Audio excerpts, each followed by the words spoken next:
In Wergeer leidt een mooi laagje ijs. Maar hoe mooi hek, het kan net. Nee, ik ken echt nog net. Nee hè. En ik denk misschien ik moet eerder als, morgen, orenmorgen. Maar dan maar we eerst wel heel wis wezen dat we er echt net terug heen gaan.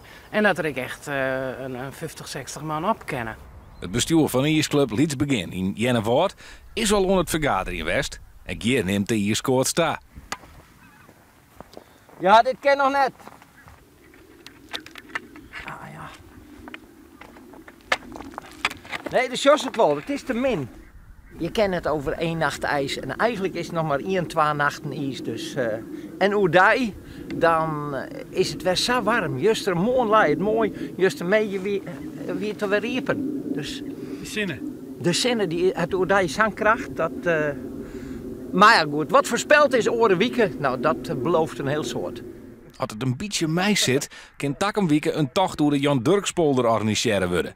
Ja, als het een beetje kan, dan houden we een tocht natuurlijk. Dit is eigenlijk altijd de eerste plek waar we een tocht houden kennen. In Stiens had ze een heel oorprobleem. Wettervogels die de ijsbaan bezet houden. Vrijwilligers worden inzet ze voor te jagen. Nou, die proberen we zo vol mogelijk voor te jagen, maar ja, ze komen ook wel eens waarom met nu de nacht. Hè? Maar de meesten met voort, ja, want je zit van een week zitten hier wel een 2, 3 honden in zitten hier, dacht ik. Intussen krijgen de sliepers van de redens het hield iets drokker.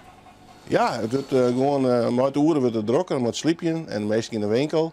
De meesten worden gewoon onrustig. En ja, uw vakantie zit er binnen deze keer. En zo'n winter is goed voor de handel.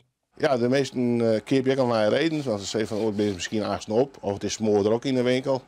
En nu is het nog even rustig en goed geholpen weer al hier.